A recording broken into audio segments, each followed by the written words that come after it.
Okay, so now we're moving into some of the real musculoskeletal content, and this is probably going to be a very long recording. So just bear with me. There's a lot of information in this particular PowerPoint, and pretty much every single slide is important.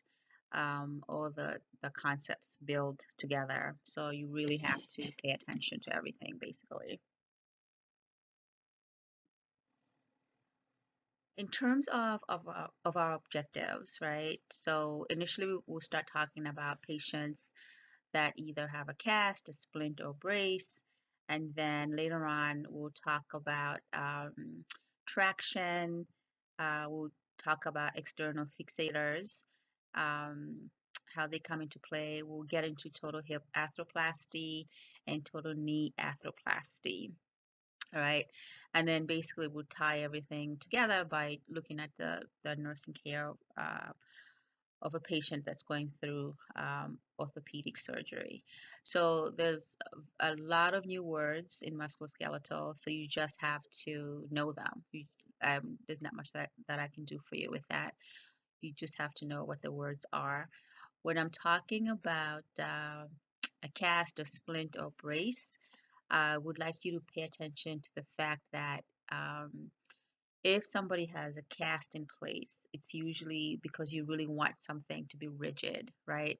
So if somebody, broke their foot, let's say, and then they put that in a cast, you want to immobilize it, and you want to immobilize it in a very rigid way.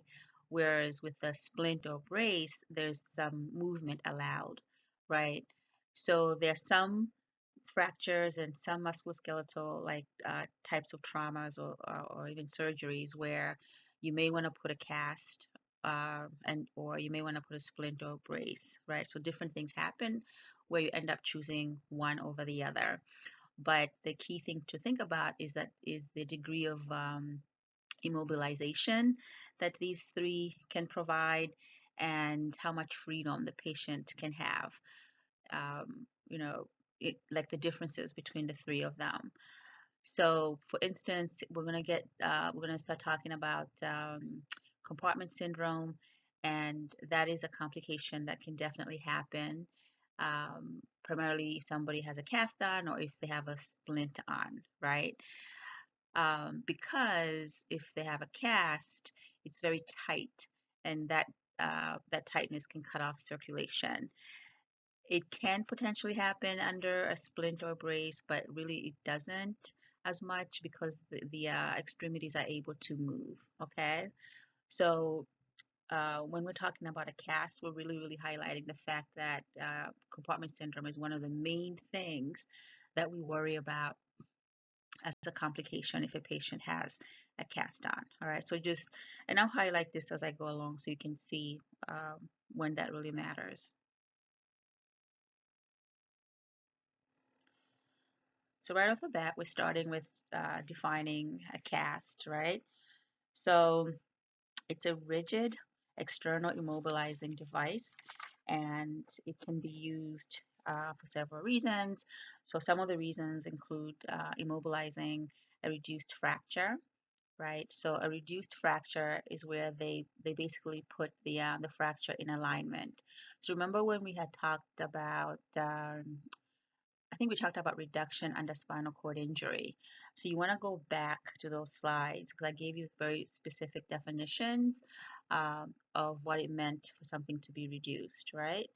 So basically they'll put it back into alignment and now they'll put a cast to basically keep it immobilized from moving around. So a cast can also be used to correct a deformity. It can be used to apply uniform pressure to soft tissue, and it can also support and stabilize weakened joints, right? So the different types of casts that they can use. So some of them are non-plaster, which is known as fiberglass, and the other type is plaster of Paris. And there's differences among these. In terms of the nursing education that you are going to have to do for your patient, so there's a lot, right? Some of it is self-explanatory. Some of it the patient may not know that that's something that they need to be aware of. So from the very beginning, you're going to explain why they're getting a cast, the purpose and the goals of the cast, if that's what they're getting, what to expect during the casting process, something about the heat that happens once the plaster is hardening, the fact that they shouldn't be sticking or scratching under the cast. And it's so funny because that's the first thing that everybody does after they've been casted. And when it's no longer tender, like pretty much every single person I've known who's had a cast on has been sticking either a pencil down there or because it gets really itchy. But they really should not be doing that because they could, excoriate their skin and make things worse, right? Um, so you're going to teach the patient about cushioning the rough edges, the fact that they may need follow-up care, what it needs to happen in terms of cast removal, all the signs and symptoms that they need to report.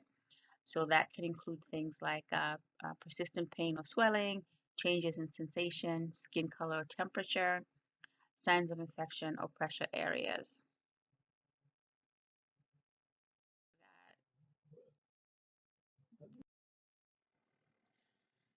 So this is just a slide that's showing you the common pressure areas when somebody has either a long arm and a short leg cast on. So anywhere where you're seeing those pink spots, so over here, over here, over here, and over here, those are the common areas where patient's going to feel a lot of pressure. Okay, so positioning is going to matter in terms of making sure that the patient, you know, is not holding their extremity in a way that is going to make that pressure worse.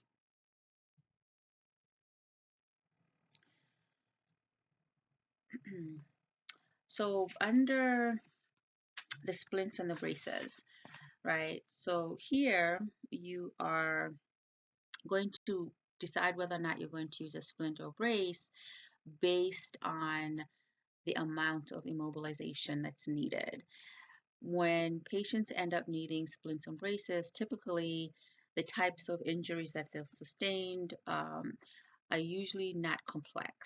So it could be a stable or simple fracture, could be a sprain, could be something like a tendon injury, or some other type of soft tissue injury, right? So those are just some examples. So simple, stable fractures, sprains, tendon injuries, and soft tissue injuries. But these are typically conditions that do not require rigid immobilization. And usually they're conditions in which some type of swelling may be anticipated.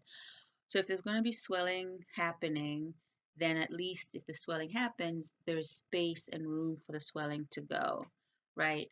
Because you don't want to have a cast on and then you have all this swelling that's happening because then you're going to end up with things like compartment syndrome, right? Because the blood circulation may end up getting cut off, all right? So um, So typically conditions that do not require rigid immobilization, for those in which swelling may be anticipated, and for those who require special skin care. So meaning that you're able to basically, if it's a splint, you're able to take it off, and then you can look at the site and inspect it, right? Because you wouldn't be able to say take off a cast. Once the cast is on there, it's going to be on there for a long time until they have to take it off, right? So at least with a splint or a brace, you're able to actually inspect the skin as much as you need to. All right. Um, so what else here with splinting? So that second bullet from the bottom. So splints are often used for simple and stable fractures, sprains, tendon injuries, and other soft tissue injuries. And some of the advantages that they have is that they're faster and easier to apply. They're also non-circumferential and allow for natural swelling during the inflammatory phase of injury. So the key word here is non-circumferential, right? So it doesn't encircle completely the whole extremity, um, right? It doesn't go around, um, and and and it's not tight around the extremity. So, and the other key word here is the natural swelling um, that it allows to happen during the inflammatory phase of injury.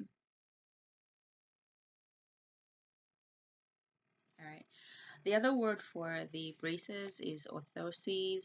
I don't think I'm saying it right, but they're custom fitted to various parts of the body, and they're basically used to provide support, control movement, and prevent additional injury. So they tend to be indicated for longer term use than splints. Um, Similarities between the splints and the braces are that most of them are prefabricated and they're fastened with Velcro straps, right? So the straps, make it easy for you to inspect the wound if you needed to do that. Whereas in a cast, you would not be able to do that. So they may be made of plastic and other materials such as cloth, leather, metal, and elastic. Um, and Some of these are specifically custom made for whatever type of injury that the patient has. And the most important takeaway is that splints and braces are generally less compliant and they permit more motion at the injury site than casts. And that can be a serious disadvantage in that underlying injuries are not as well stabilized. So, if the type of injury that you have requires that you have rigid immobilization, they are not going to use a splint or a brace, right? Because you're not going to get the immobilization that you need, right? So, in some types of injuries, if they're simple, like we've mentioned, splints and braces are fine. But if it's something that requires rigid immobilization, then we are not going to pick a splint or a brace. Because in that case, if the extremity is supposed to be mobilized and it's not, then it's not actually going to heal, right? It's going to keep moving, and we definitely do not want that to keep going on. All right, so now we're looking at the care of the patient with a brace, splint, or cast, and we're looking at some of the things that we'll look at.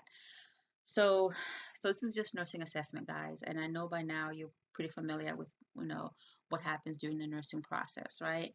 So you're going to treat the patient in a holistic manner as usual. So, for instance, before application, you find out, how they're doing, their general emotional state. You find out how they're coming and presenting to you, signs and symptoms, right?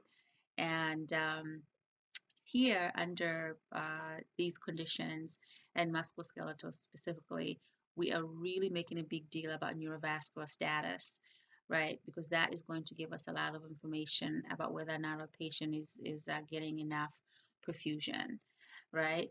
So before we're putting any casting, braces, or splinting, we want to treat any lacerations that are there because obviously it doesn't make sense if somebody has a laceration and then all you do is just put a cast over it, right? So you want to see how the patient presents and you want them to be treated if there's any lacerations before you do, um, if you apply a cast or brace or a splint. If the wound is dirty, right, or if a patient has had a tetanus booster but it's more than 5 years old, then you want to make sure that you give them a new tetanus booster. Otherwise, that is not going to be the wound basically will become an infection, right? So if the wound is dirty and maybe you're not sure about when the patient had the tetanus booster, it's probably better that you just give them one, okay? If you know when they had it and it's more than 5 years old, go ahead and give them another one. All right. So in the emergent phase, when you're basically trying to clean the patient and figure out what your game plan is going to be, you can use steroid dressing to cover the injured skin. Um, if the skin wounds are extensive, they may need to put in something like an external fixator. So there's a picture later on of what an external fixator looks like, and it's a contraption. It's metal. It has pins. It has screws going basically into the bone, right? So that would mean that there's some type of fracture that's happened there, and they need to put some pins and screws to basically immobilize um, an extremity, right? So, as always, you're providing the purpose, giving your patient all the information that you possibly can as to why they need any of these things, either a brace, splint, or a cast.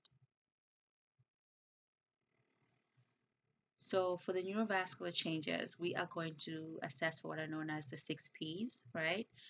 So it used to be the 5 Ps, but now we have another one, poikilothermia, which means that the patient takes on the ambient temperature. So they basically take on the surrounding temperature. So maybe um, it's cold in the room. This is just an example. Maybe it's cold in the room. Normally, we are able to regulate our temperature. So whether or not it's cold in the room, that should not affect my temperature, right? I should still, have a normal temperature. But in some of these patients, you're going to see that the temperature may be very low. So it's taking on the surrounding environment's temperature, or the body basically has lost the ability to regulate the temperature properly. Okay, so now it's pain, poikilothermia, pallor, pulselessness, paresthesias, paralysis. Crucial, crucial, crucial that we have early recognition of diminished circulation and nerve function, because if we don't pick up on this early on, then the patient can end up losing an extremity. So swelling is a concern because that can create excessive pressure under the cast specifically. Um, but I mean, you worry about swelling in all three, like brace, splint, and cast, but we are even more concerned in a cast because there's no space for that swelling to really go. All right. So after somebody has been casted,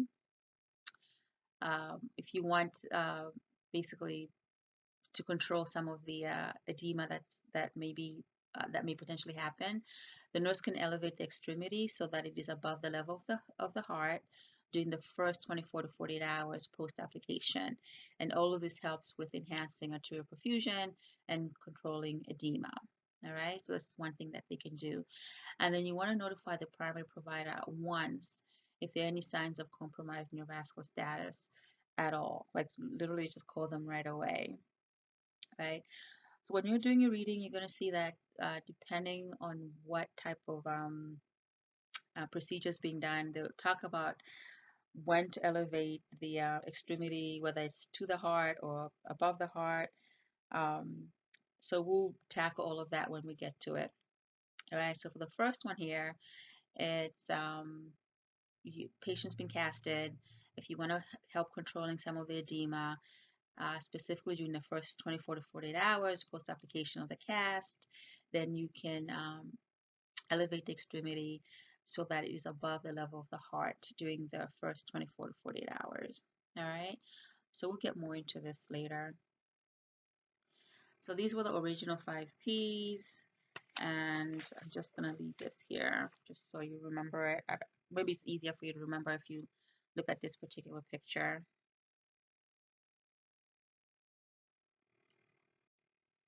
All right.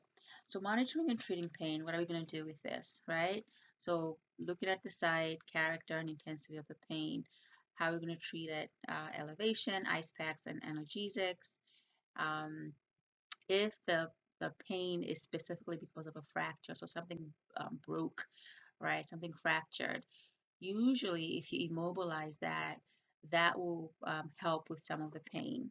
All right. If the pain is specific, doesn't mean that you're not going to give pain medications, you still will.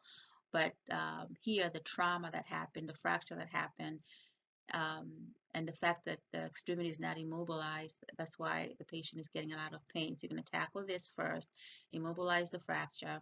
You're still going to give pain medications as needed.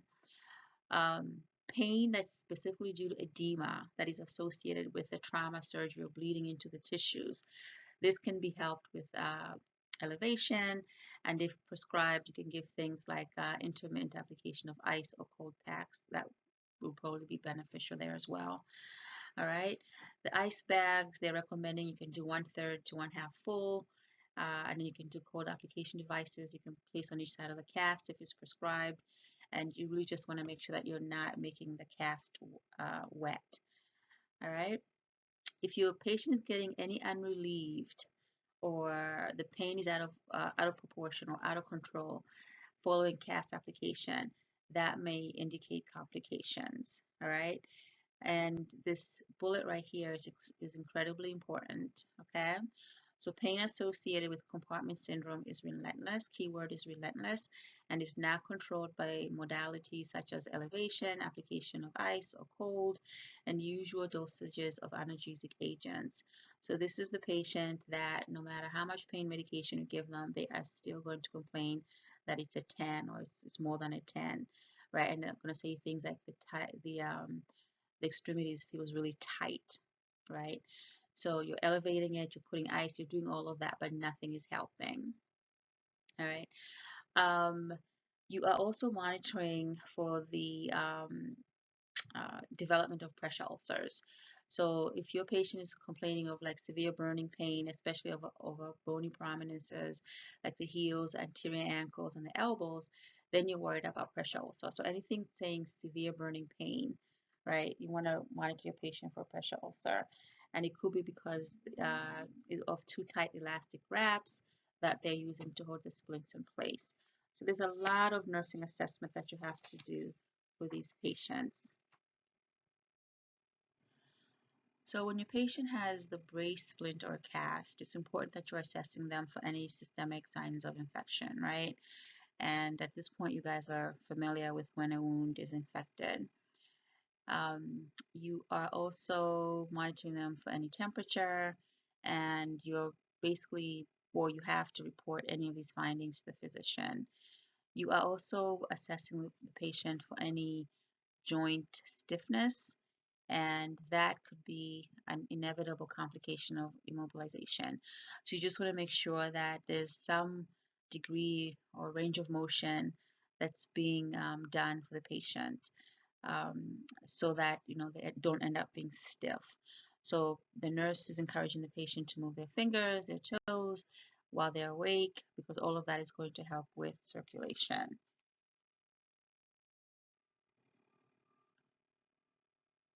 These are the potential nursing diagnoses that your patient may have. So, deficient knowledge, acute pain, impaired physical mobility, self care deficit, impaired skin integrity, and risk for perivascular neurovascular dysfunction. And I think all of these kind of make sense. So compartment syndrome is the one that I kept mentioning earlier. So this is a very, very serious complication, and it happens because of increased pressure in a confined space. So specifically, you heard me talking about compartment syndrome more so under a cast, right? So what happens is you have a compromised blood flow. There's things like ischemia and irreversible damage that can happen literally within hours if this is a complication that starts.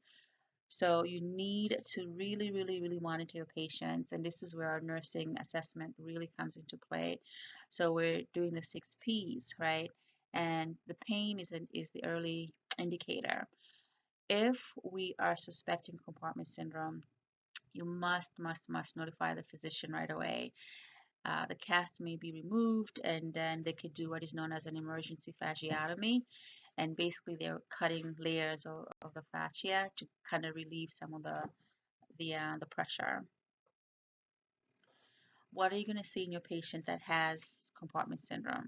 So it's a dusky pale appearance of the exposed extremity, cool skin temperature, delayed capillary refill.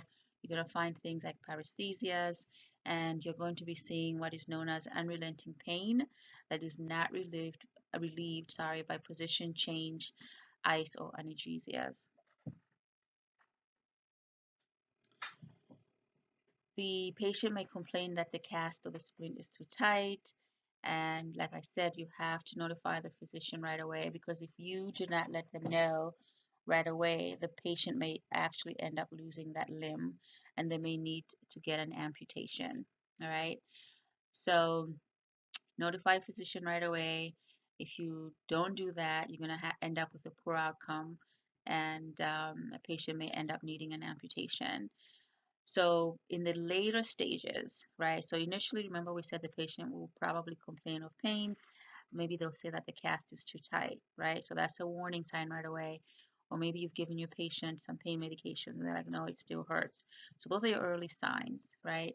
Later, you're going to get these really bad things like postlessness, paresthesias, and complete paralysis. So if we're down to this, then that's a problem because the doctor should have been called like much, much earlier. All right.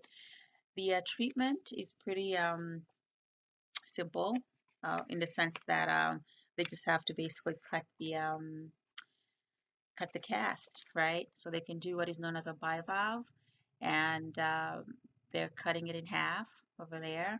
And once they do that, either on one side or on two parallel sides, that releases a constriction and it allows assessment of the skin. But the big thing is it releases the constriction because remember the patient was complaining that it's too tight, so the blood circulation is basically impaired.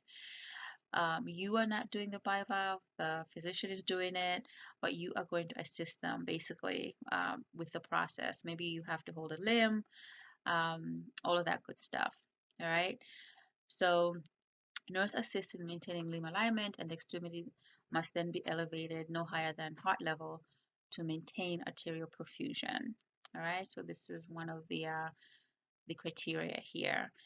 If the pressure is not relieved and circulation is not restored after they've done the bivalve, where they've cut it, then they could do the fasciotomy. So the fasciotomy is deeper. This requires you actually cutting layers of the fascia here. So this is the fascia that's surrounding the muscles and the other structures. So they're basically cutting off layers of connective tissue. So ideally, you do the bivalve, you cut right the cast, and hopefully that's good, like the pressure is relieved. But if still the pressure is there, circulation is not restored, then this is where you're going deeper now and you're doing the fasciotomy and cutting off layers of connective tissue. So the doctor would be doing that. Okay? Oh, and then in general, so ligaments is supposed to be bone to bone, right? In terms of just some definition. So ligaments, connecting bone to bone, and then your tendons, a muscle to bone, and then the fascia is basically surrounding muscles, um, so deeper.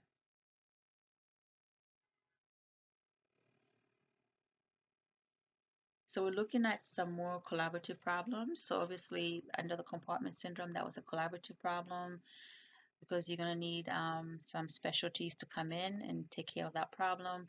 So the other collaborative problems here, the pressure ulcers that can happen. So if the cast was put on inappropriately and now the patient has tissue anoxia, obviously this is not going to be good for the patient, right? So the lower extremities are very susceptible. So the heel, the dorsum of the foot, and the anterior surface of the patella. As I mentioned earlier, the patient's going to report like hot spots, and they may report that there's a tightness under the cast, right? So what they do for some patients is they want to see whether or not a pressure ulcer is developing, right? So remember, there's a couple slides back or several slides back, we had pictures of a patient with either a long arm cast or a short arm cast, and or I think the other one was on the foot. But anyway, we had pictures of a patient with a cast on or different casts in different areas, and we had the pink spots highlighting the pressure spots, like most common pressure spots, right? So if the surgeon wanted to inspect to make sure there was no pressure ulcer going on, what they would do is they'll make a small incision in the cast, like a small window, and it's basically being done for inspection, to access it, and then to maybe have treatment if needed, right? So they open it just basically to inspect to see whether or not there is any pressure also developing. And then what they do is they'll put a dressing over it, um, and then they'll put back the cutout portion of the cast. They'll replace that as well, and they'll hold everything by an elastic compression dressing or tape. And so the purpose of the window that they made was obviously to inspect if there was any ulcer developing, but they don't want to leave that space open because if they leave it open, then they're going to have this thing known as window edema that can happen because, if there's swelling or if there's any bulging that's happening from the soft tissue, underneath the cast, then that would be a problem. So we don't want the window edema happening. So we cut to inspect, but then we close it back up because we don't want this window edema from happening. So some of the other collaborative problems include disuse syndrome, and very simply, this is just the patient having muscle atrophy and then a loss of strength, right? So it's extremely important that when the patient is in a cast, a splint, or even a brace, that they're active in some way. So they're doing things like isometric exercising, where they're tensing and contracting their muscles without necessarily moving the bone itself. You're instructing the patient to push down the knee or to make a fist. All of that will help with maintaining strength. And then they should also be doing muscle setting exercises. So quadriceps and gluteal setting exercises are important. Um, so there's charts in your book. You want to make sure that whatever charts I've highlighted in the PowerPoint that you're looking at those charts.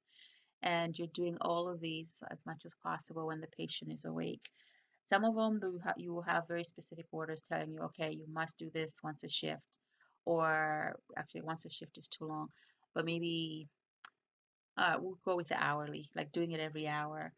But most times the physical therapist will probably come and take a patient through an exercise regimen. Okay. So education needs of the patient with the cast brace or splint. So what are we going to do here? So we're going to just make sure that we've covered all our bases, right? So do they have um, activities that they should be doing? Are they still able to take care of themselves in terms of their ADLs and IADLs? Their medications, are we giving them the medications? Do we have PRN meds? And honestly, when I got floated to the orthopedic units, that's what I did most of the time. Was always about pain medications, and it was exhausting because everybody was in pain. So it was literally just either positioning the patient, making sure the PCA pump was working. Sometimes patients were crying because they were in pain. It was just really, really exhausting being on that particular floor. Um, and sometimes you'd get patients that were post-op, so it was just very busy.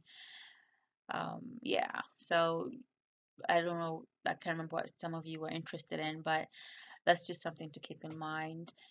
So you were taking care of any swelling and pain, obviously, care of minor skin irritations.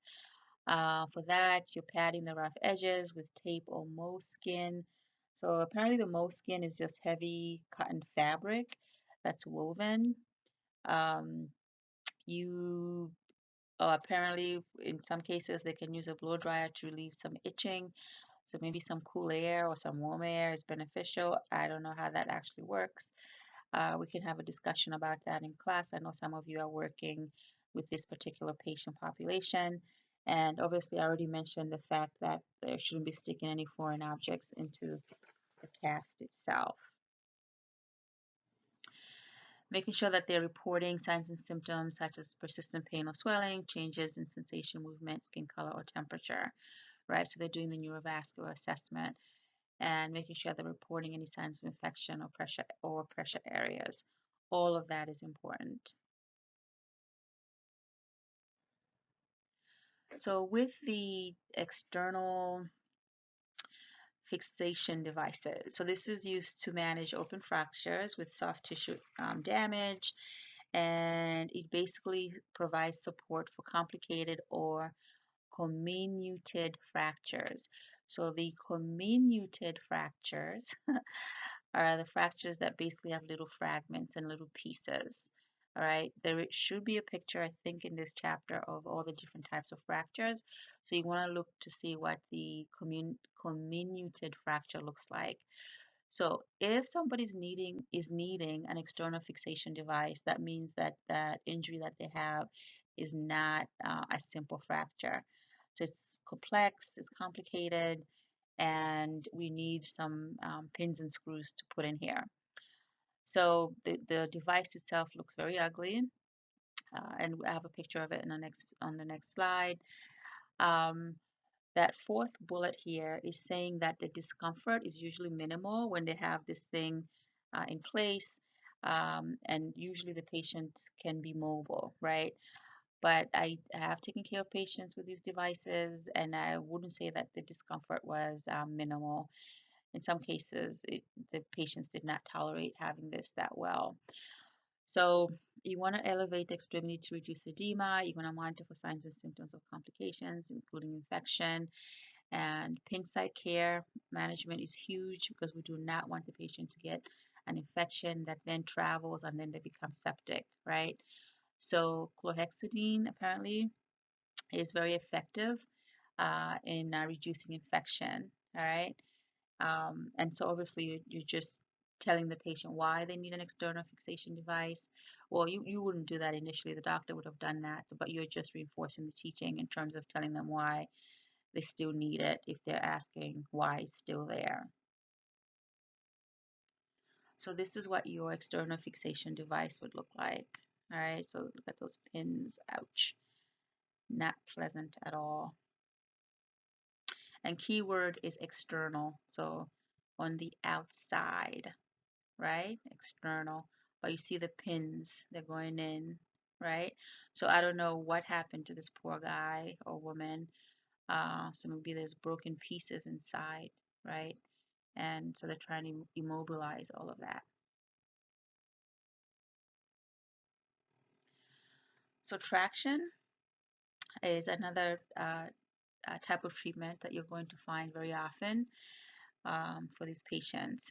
So, and traction is just applying pulling force to a part of the body. So I think we mentioned traction before actually, but so now we're just going into it a little bit more, and yeah. So the purposes are to reduce muscle spasms, to reduce align and immobilize fractures, to reduce deformity, and to increase the space between opposing forces. So traction is usually used as a short-term intervention until other modalities are possible. So all traction needs to be applied in two directions. The lines of the pull are the vectors of force.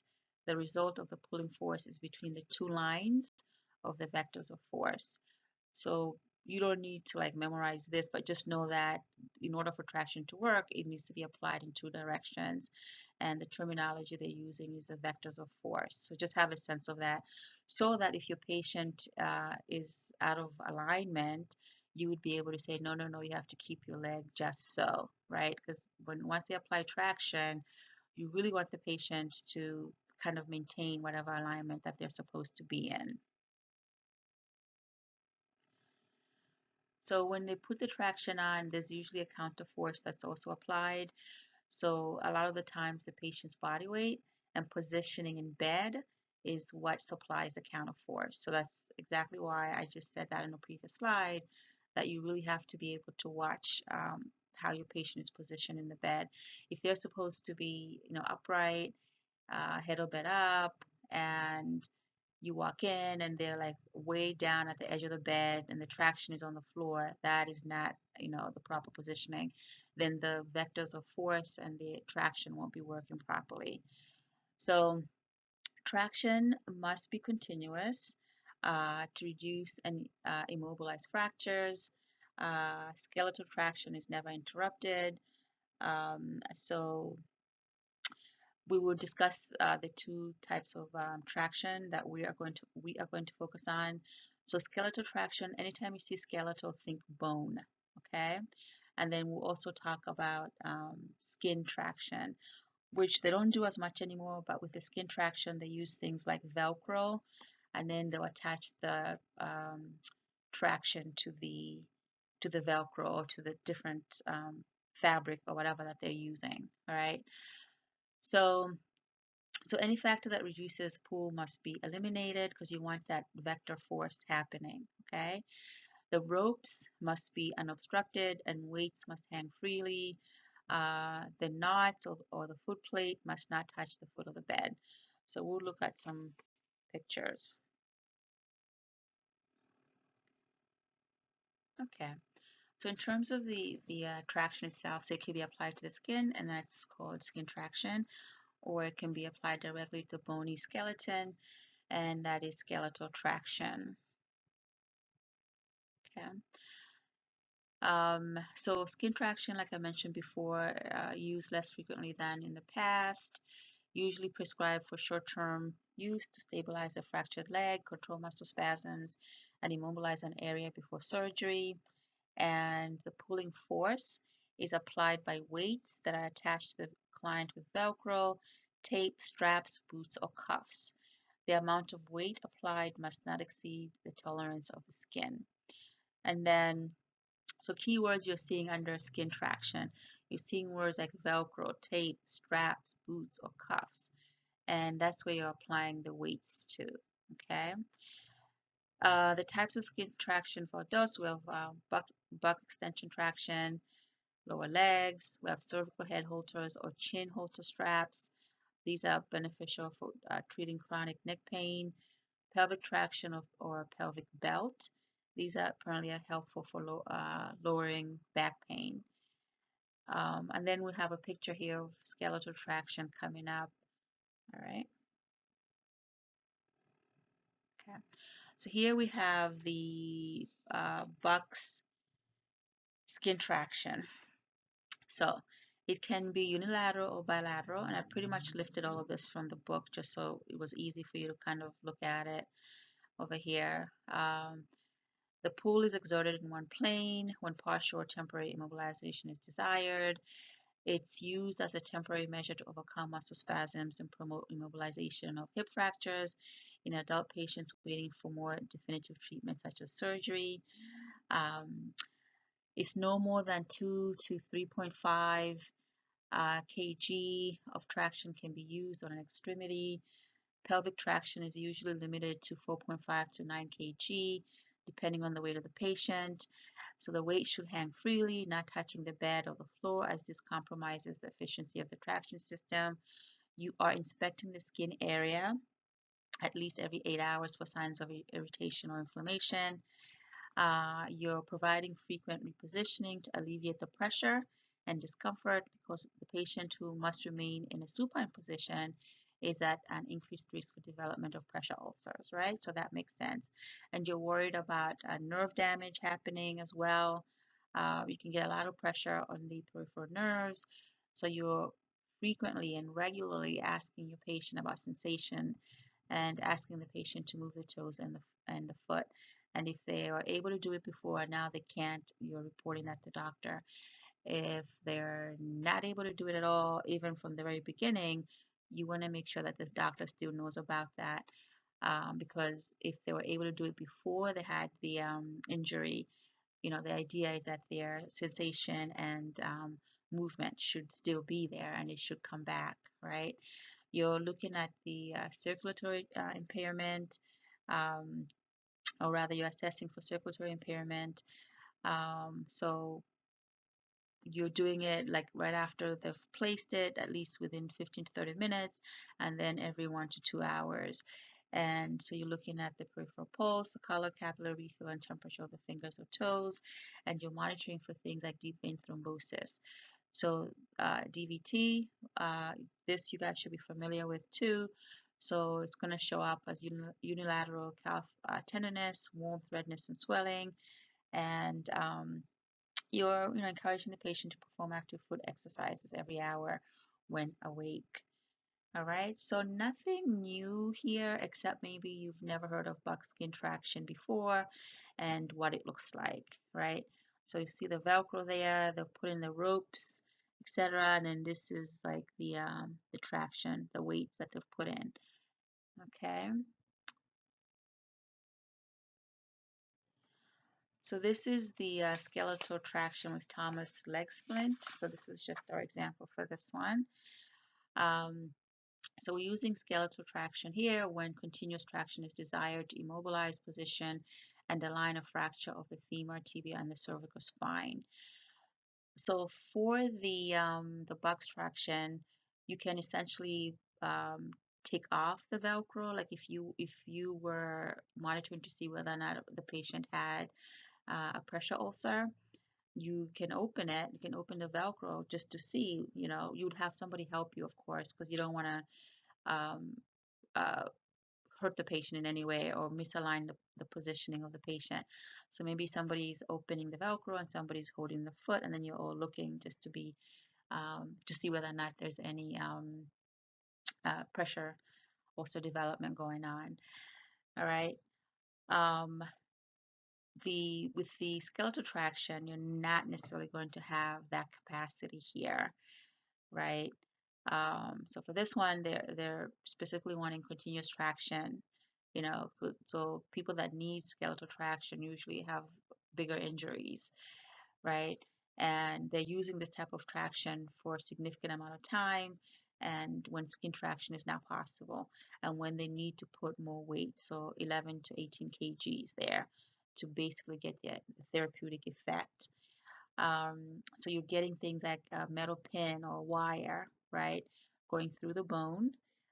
It's done under local anesthesia. Obviously, you're avoiding any nerves, any blood vessels, muscles, tendons, and joints. And then they're applying the traction by using ropes and weights that are attached to the end of the pins. So this is much, much more complicated. So there are pins, there are wires involved, there are ropes, and the patient has like a trapeze bar here to kind of that they can lift themselves up to move around, shift their body around a little bit. But just look at how complicated this is with all of this pins in here, and then just the weights that are hanging. Yeah, so this patient can't be sideways and like acting weird in the bed. In order for the traction to work properly, they really kind of have to be in this position. And these are the patients that uh, are going to be on some of the nicer beds that are kind of foamy, and so that they don't have a higher chance of getting the what is this, the pressure ulcers. In some cases, they do that for these patients as well.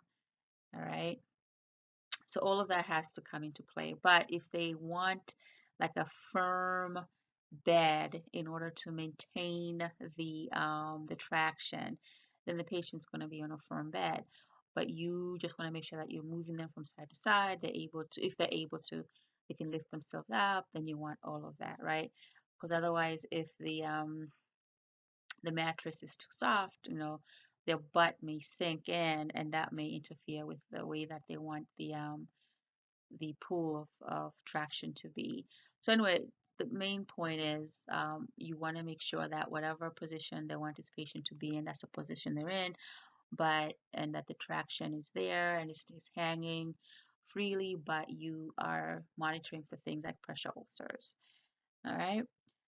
Um, if the patient had some type of cervical fractures that needs to be mobilized, then you're going to see things like the application of tongs to the head, and those are fixed to the skull. And we saw some of that when we were doing neuro, right? You saw some pictures of that already. So after insertion, the pin or wire is attached to the traction, and then the ends of the pin or wire are covered with caps to prevent injury to the patient or caregivers.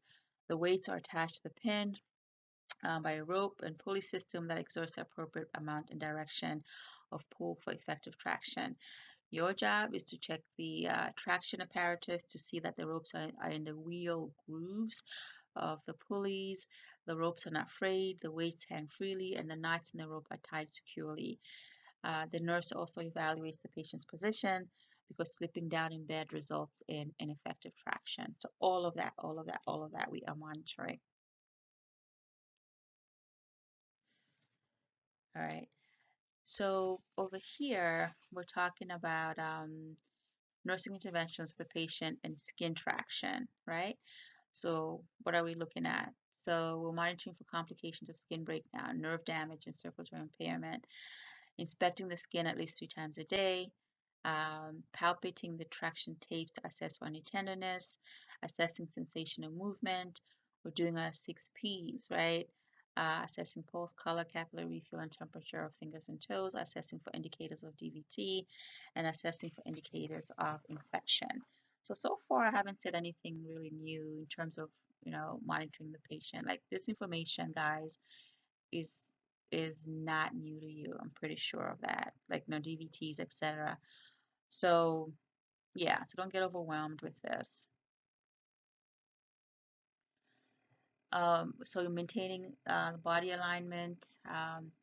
So we're looking at skeletal traction, maintaining alignment of the body, reporting pain promptly, the trapeze to help with the movement, assessing pressure points in the skin every 8 hours.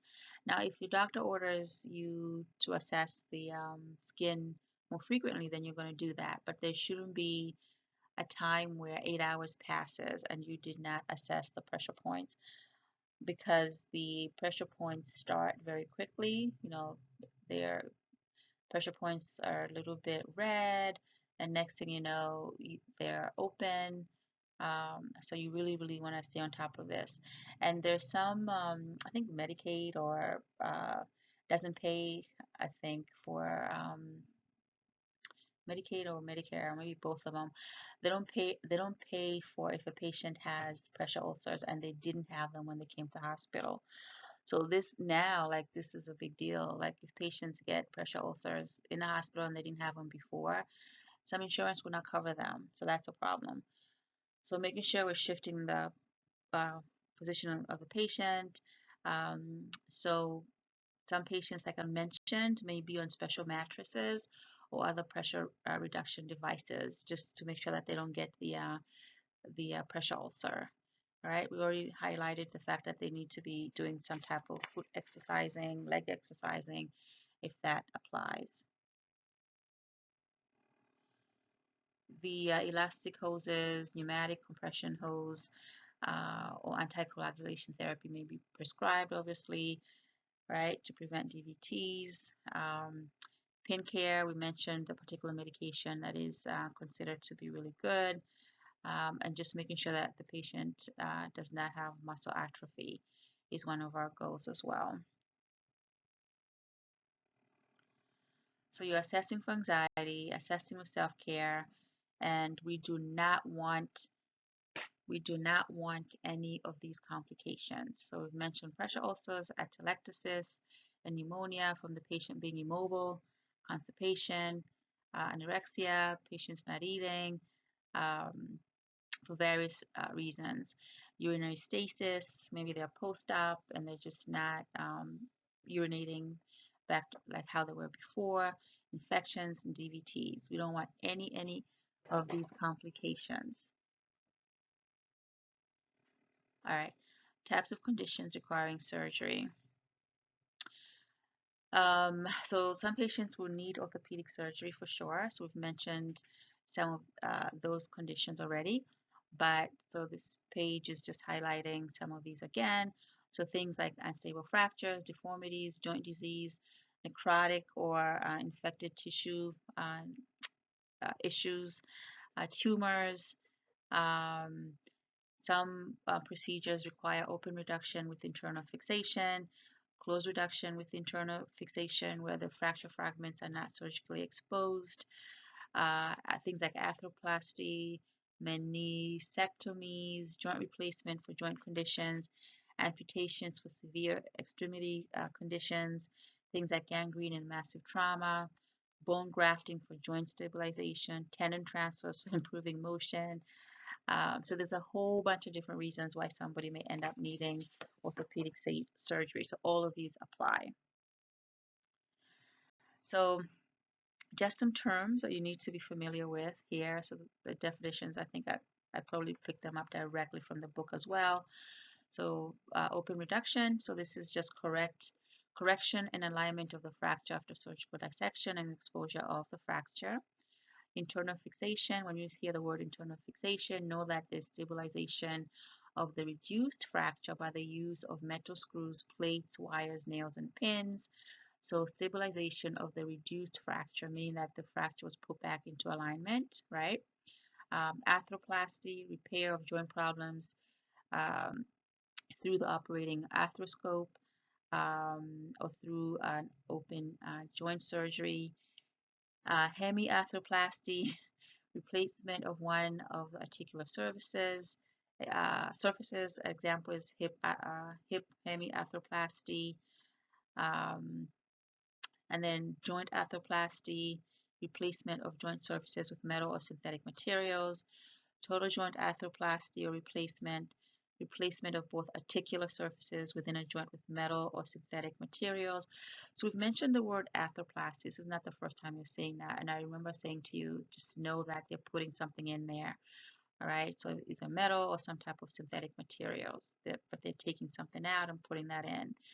And then meniscectomy, excision of damaged joint fibrocartilage, amputation, removal of a body part, bone graft, placement of bone tissue, either autologous or homologous, basically to promote healing, to stabilize or to replace diseased bone, tendon transfers, insertion of tendon to improve function, and fasciotomy, incision and diversion of the muscle fascia to relieve muscle constriction. And we came across fasciotomies under compartment syndrome.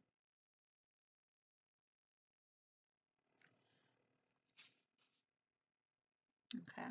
So this is just a picture of a hip and knee replacement. So this is the joint replacement. So why might somebody need a joint replacement? So it could be to treat severe joint pain and disability and for repair and management of joint fractures or joint necrosis. Um, Usually the joints that are done are the hip, the knee, and the fingers. Um, Shoulder, elbows, wrists, ankles, any of those may also be replaced. Why might somebody need a joint replacement? Well, degeneration, um, specifically things like osteoarthritis, rheumatoid arthritis, trauma, and congenital deformities. And then apparently there's some other types of fractures that can cause disruption of the blood supply and subsequent avascular necrosis. So something like a femoral neck fracture. So this is why somebody may end up needing a joint replacement.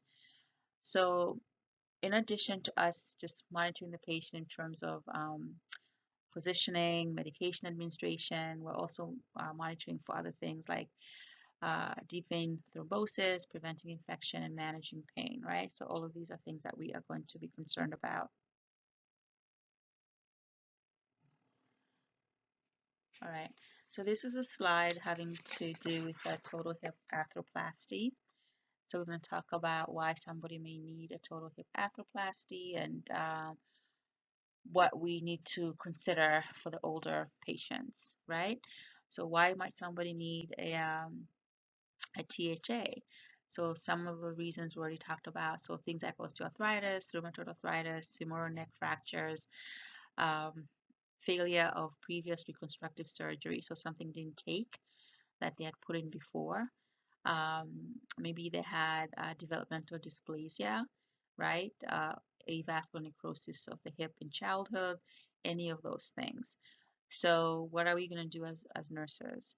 So monitoring for complications that may occur. And the biggest thing with the total hip arthroplasty is dislocation of the hip prosthesis, right? So most of our teaching and interventions have to do with us making sure that this hip joint does not dislocate, all right? So we're monitoring for complications that might occur, so dislocation of the hip prosthesis, excessive wound drainage. We're looking for venous thromboembolisms, infection, and any development of heel pressure ulcers, right? We're monitoring for complications that are associated with immobility. So long-term complications include things like heterotopic ossification. So this is formation of bone in the periprosthetic space. Um, and we're also looking for avascular necrosis and loosening of the prosthesis, right? So because the patient is immobile, um, basically, uh, unfortunately, what happens is that some of the calcium starts leaving their bones actually, and also starts going into their blood circulation. That can also happen. So that's not a good thing either. Considerations for the old patient. What are we looking at? So depending on the situation, you do want early total hip arthroplasty for hip fractures, at least within 24 to 36 hours if the patient had a hip fracture, right? You want to go ahead and get this done as quickly as possible. Um, you want to make sure that they're getting enough pain medication. But remember, it's always more complicated for the older patients because they're either on a lot of different medications or they have a lot of other sicknesses at the same time, right? So you are going to be monitoring these patients very, very closely. You are looking at, you are going to be making sure that they're on specialized mattresses instead of a standard hospital mattress because they will really end up with a pressure ulcer. Um, early mobilization is like huge in all of these surgeries. Literally, like the next day, they had surgery today, we are getting them out of bed tomorrow. Okay, they must get out of bed tomorrow because we want to make sure that they don't get any contractures and we want to return them to their functional ability as quickly as possible. Apparently, if they do early mobilization and ambulation, that decreases the hospital length of stay, it decreases complications, decreases hospital costs, and it really just gets the patient ready to start getting ready to know that they have to take care of themselves. So early assisted mobilization. Okay. With the patient that's had a hip replacement, um, we are really worried about preventing dislocation of the hip prosthesis, as I mentioned, especially if the way that they did the surgery was through the posterior or posterolateral approach. Okay, so these interventions and these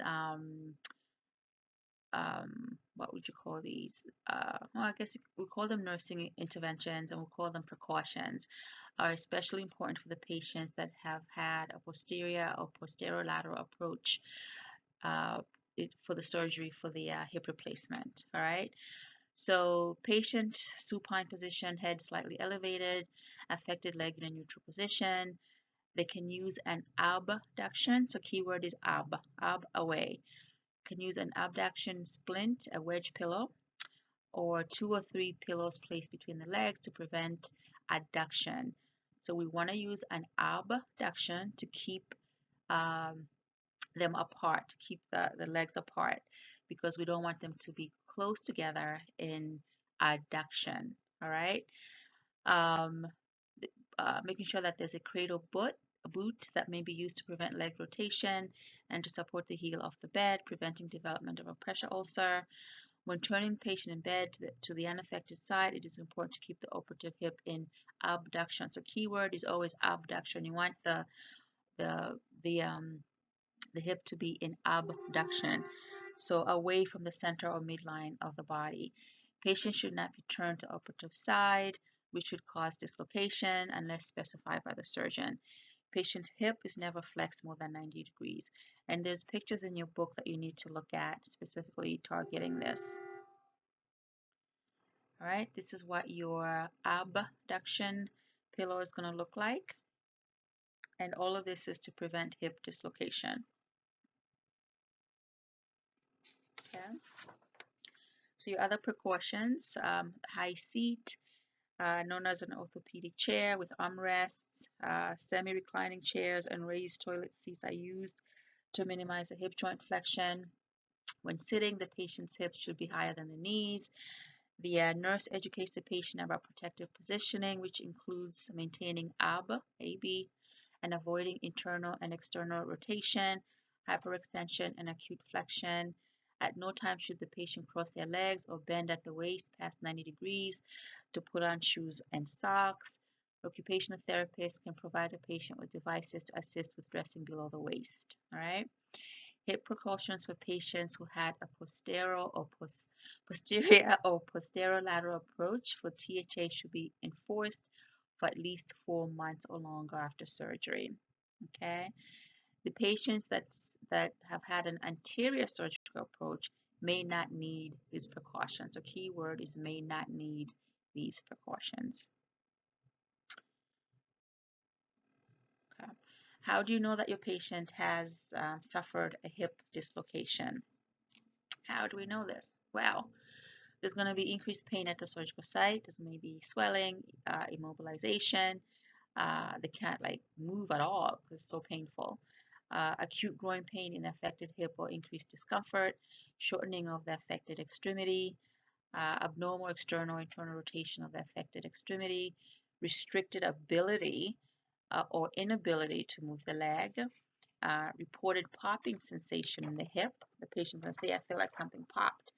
Never should you have a patient who's had hip surgery say to you, I've had something pop. Ooh, you should literally panic and call the doctor right away. If any of these clinical manifestations occur, the nurse or the patient, if at home, immediately notifies the surgeon. So any type of stress to the new hip joint should be avoided for the first 8 to 12 weeks when the risk of dislocation is greatest. So in terms of mobility and ambulation, the patients usually begin ambulation within 1 day after surgery. They're using a walker or they're using crutches, and they can start weight bearing as prescribed by the physician. When they're able to tolerate more activity, the nurse encourages transferring to a chair several times a day for short periods of time and walking for progressively greater distances. Um, so you monitor the wound drainage as well, because some of these patients are going to have drains in place for sure. So if a wound drainage system is used, drainage of 200 to 500 mLs in the first 24 hours is expected. By 48 hours post-op, the total drainage in 8 hours usually decreases to 30 mLs or less, and then the suction device is removed. Drains that remain in place for longer than 24 hours are at an increased risk for contamination and infection may occur. So therefore, our goal is to get rid of these drains after 24 hours. So you want to notify the primary provider if there's any excessive or foul smelling drainage right away. That goes without saying. We want to prevent infection as much as possible. So we've said that we want to get rid of these drains as quickly as possible. So our cutoff here is about 48 hours, right? So we remove within 24 to 48 hours. Strict hygiene practices. But unfortunately, the patient is at risk for having an infection post the surgery for as long as 24 months, so up to a year. They are in trouble. Um, Sorry, so they're at risk for up to 24 months, which is 2 years, not a year. Ha, definitely tired. Um, let's see, making sure the patient's getting prophylactic antibiotics, prevention of DVT, um, and you're doing the prophylaxis as quickly as possible, at least 7 to 14 days after surgery. You're making sure that you're uh, monitoring for DVTs and giving them the prophylaxis that they need. So that includes things like compression devices, intra-op or post-op, making sure that they have those on. And anytime that the patient um, is in the bed, you want to make sure they have the compression devices on um, as much as possible. All right. So, I mean, here it's saying that they must remain on the patient at all times, even when they're out of the bed. So, when they're out of the bed walking, obviously, they can have the compression devices on, the compression stockings on. That's fine. But some of the compression devices are connected to a machine.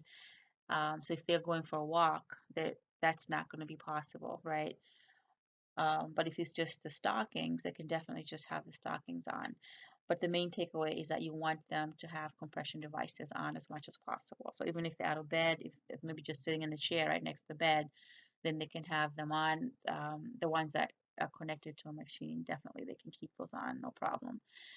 So making sure the patient is dorsiflexing and plantar flexing the toes, ankles 20 to 30 times every half hour while awake, monitoring the patient closely for clinical signs of the development of DVT and PE. And I'm expecting you guys to know what that looks like. If somebody has a DVT and if somebody has a PE, like you should have a sense of what that looks like in the patient. Okay. Now we're going to talk about total knee replacements.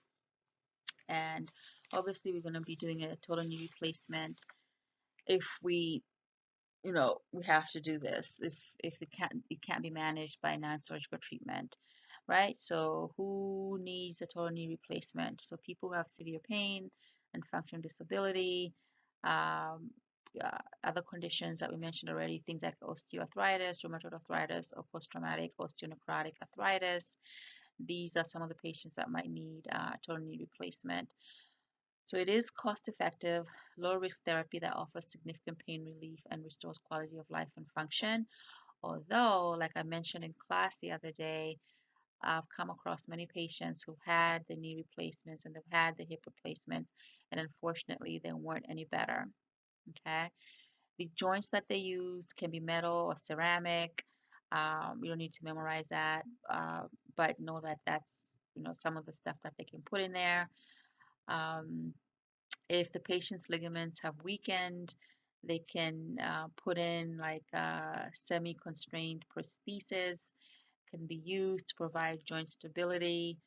So just know that all of these are possible, but you don't have to memorize this bullet number 4 or bullet number 5. You don't have to memorize it, but know that they're out there. Post-op for patient with a knee replacement. So compression bandage on the knee, ice or cold packs to reduce post-op swelling and bleeding. You're assessing the neurovascular status every 2 to 4 hours. You're encouraging active flexion of the foot every hour while awake. You're monitoring for complications. So pretty much the same things we're worried about under hip replacements as well, right? Same things. If your patient has a wound suction drain, you want to remove that as quickly as possible in 24 to 48 hours. Giving antibiotics prophylactically and post-op for 24 hours. So for a lot of these patients having orthopedic surgery, what they'll usually do is give them antibiotics on call to the OR. So sometimes you see that the patient has an order for ANCEF 1 gram. So ANCEF is ANCEF, and the order will simply be ANCEF 1 gram on call to the OR. So as the patient is being called, when you get the phone call saying they're ready for the patient, send them up. You are going to start the ANCEF and let it infuse as the patient is going, right? So the patient will get the medication, the antibiotic, and then when they come back, we'll continue giving them antibiotics as well. Some patients will get auto transfusions if there's extensive bleeding. So if they're anticipating that the particular surgery the patient is going to have, the patient's going to bleed a lot and they are going to need blood, the patient would have put aside their own blood for that transfusion. Okay. All right. So for the patients that have the knee replacement surgery, they have what is known as a continuous passive motion device that's put on them. And you're going to see the picture on the next slide. Um, and what the CPM machine does is that it promotes range of motion, circulation, and healing. It prevents scar tissue in the knee, and it is placed on the knee immediately after surgery. So my mom actually had both knees done. I might have said hip last time when I was speaking to you, but she didn't have her hips done. It was the knees, and she had this machine put on, and it was painful. Like this was the main reason why we were fighting the whole time because they have to put it on right away, but then they're putting it in because they want to make sure that you do not have contractures. All right. So, but I mean, they give you pain medication, etc. But it is very, very unpleasant. So, physical therapy also has to be involved, of course. Assistive devices. We're gonna prescribe all of those. Ambulate first post-op day. They're gonna make sure. So you had knee surgery today, you are going to be out of bed once again the next day. And all of this is done to make sure that they're avoiding contractures, right? And they want to limit the positions of flexion. So PT is involved, CPM machine is strapped on, you're being ambulated. And you are going to have, as a patient, rehab, minimum 1 to 2 weeks. Some patients may need longer, and hopefully within 6 weeks you are recovered. This is the CPM device that they put the knee in. And you can Google some of this online so you can see how it actually works. All right. So, care of the patient undergoing orthopedic surgery. So some of this will be repetitious from before. So just making sure that we've done our pre-op assessments, we've looked at our hydration status, medication history, monitoring for any possible infections. You are asking for specifically whether or not the patient has, this is pre-op, specifically if the patient has any colds, any dental problems, any urinary tract infections, and any infections within 1 to 2 weeks. I would like you guys to tell me why you are concerned about dental issues, right? So you guys can tell me in class why we ask the patient whether or not they've had any dental problems or any dental procedures before they have the surgery. Why is this a good thing or is it a bad thing? Okay. And just what their knowledge level is. Post-op, some of the main things include monitoring for pain, giving pain medications, making sure we're doing our vitals, assessing for our LOC, making sure respiratory-wise they're good, neurovascular status and tissue perfusion monitoring, looking for any bleeding, taking care of the wound drainage, mobility and understanding of mobility restrictions. So you are not getting the patient out of bed, and if there is no order, don't do it. You are going to end up in trouble, regardless of how the patient begs you to do it for them. Most of the time, they won't anyway because they're in too much pain. They will just want pain medication. They will want to stay in bed, but do not get them out of bed unless it is so ordered. You're looking for things like bowel sounds and bowel elimination, urinary output, signs and symptoms of complications, DVT or infection.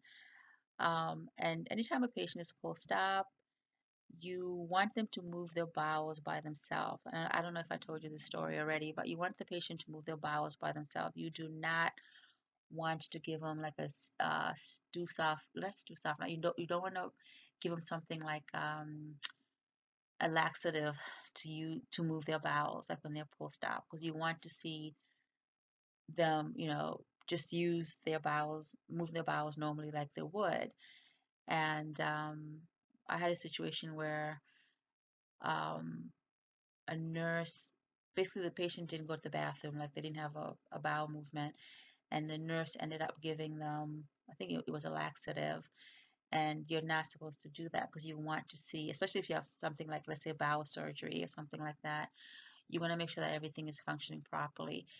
The main things we worry about when people go under surgery, obviously, is circulation, so heart, kidneys, um, right, and GI system, bowel movements, like all of that will give us hints as to, how well a patient is doing, right? They should be urinating, they should be having a bowel movement, all of that good stuff. So anyway, this nurse gave the patient a laxative and realized the mistake that she made, and then told the patient not to say anything, right? And to anybody. So then when the doctors were rounding, of course, guess what the first thing the patient said? Patient basically said, I was given a laxative. So that was not a good thing. That was a problem for the nurse. Because you're not supposed to do that at all. So the other lesson is never tell a patient not to say something because that's the first thing they're going to say. All right, and then these diagnoses are very similar to some of the ones that we saw under the hip. So things like acute pain, risk for peripheral neurovascular dysfunction, risk for ineffective therapeutic regimen management, impaired physical mobility, risk for situational low self-esteem, and disturbed body image. All of these are potential. And then post-op complications that can happen. So collaborative problems, so things like hypovolemic shock, atelectasis, pneumonia, urinary retention, infection, thromboembolisms, DVT or PE, constipation, or fecal impaction. So you guys can tell me ways or things that we can do to prevent all of this from happening, right? So nothing new here once again. So major goals before and after surgery, same things: relief of pain, adequate neurovascular function, health promotion, improved mobility, and positive self-esteem. And we always, always don't want any complications whatsoever. All right. So giving meds, PCAs, medicating before planned activity and ambulation, using alternative methods of pain relief, so repositioning, distraction, guided imagery, any of those, meditation, deep breathing, any of those are beneficial. Um, they even have pet therapy in some cases, although I don't think though if somebody's fresh post-op, they're not going to have an animal coming around. But for different conditions in the hospital, if a patient is in pain or if a patient is anxious, they'll bring a pet to the hospital, and that helps with relieving anxiety for the patient. All right. So you want to find out what other types of alternative methods are available to your patient so that you can have the patient participate in them if possible. Right? So you're using very specific individualized strategies to control pain. So ice, cold packs, elevation, immobilization, whatever is going to work for your patient. Then we've already mentioned the muscle setting exercises to make sure that the patient doesn't have things like muscle atrophy, making sure that the patient is adequately hydrated.